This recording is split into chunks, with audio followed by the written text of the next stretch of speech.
Hey everybody, Mr. Kirkwald here to talk about what we're going to be doing on Monday. The hybrid A kids are going to be in class doing the same thing, but if you're a hybrid B or a distance kid, I want to go through everything that you're going to need to do today. So I went into our Monday folder here. Today we're going to talk about bar graphing. Tomorrow we're going to talk about line graphing. And then Wednesday I have a GIM kit for us. So if you're at home or you're with us, there's one on graphing just to kind of get us wrapped up. Usually graphing goes pretty easily for everybody. So I wanted to just kind of walk you through what we're doing today. The first thing I want you to do if you're a hybrid B or a distance person is you can skip the hybrid A bar graphing lab because you're not there. We're going to go to creating bar graphs. So that's for everybody.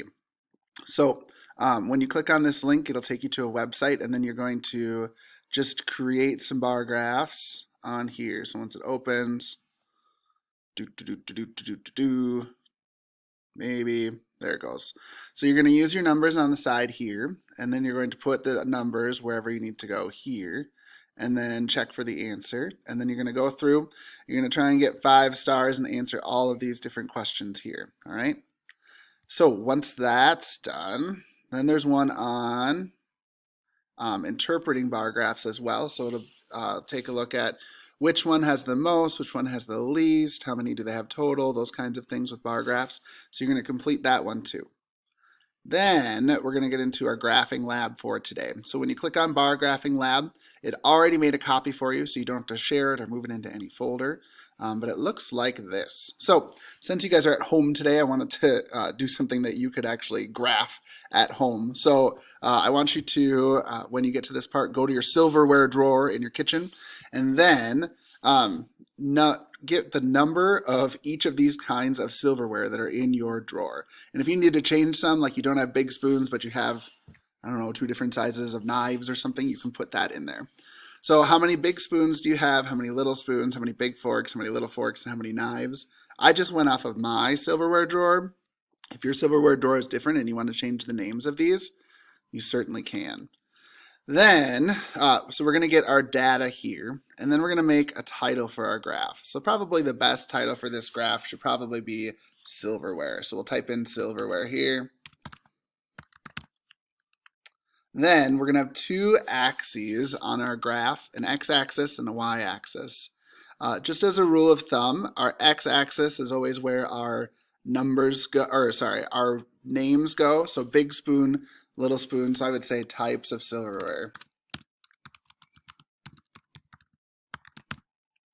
And then for the y-axis, that's where our numbers are going to be. So I'm going to say number of silverware. And then you guys don't have to worry about this one. That's just for the kids who are in class. We'll be doing that. What we're going to do is you're going to create a digital bar graph here. So if you go back to my Schoology page, right below the assignment, I have online bar graph. So I'm going to click on online bar graph. And that is going to take me to this. So right now, let me open it all the way up.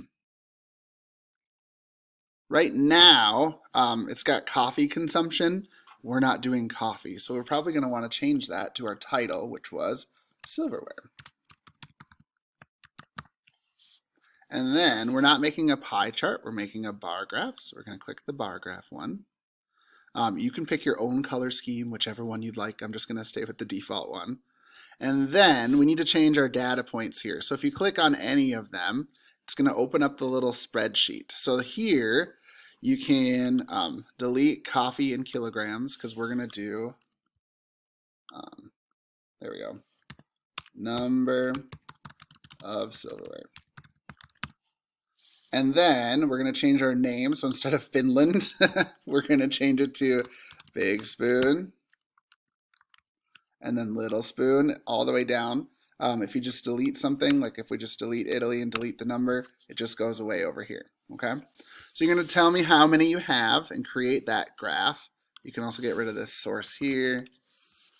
And so your graph will show us how many big spoons, little spoons, knives, whatever is in your silverware drawer here. And then you're gonna take a screenshot of this to save it. So you're gonna do Control Shift, the button above 6.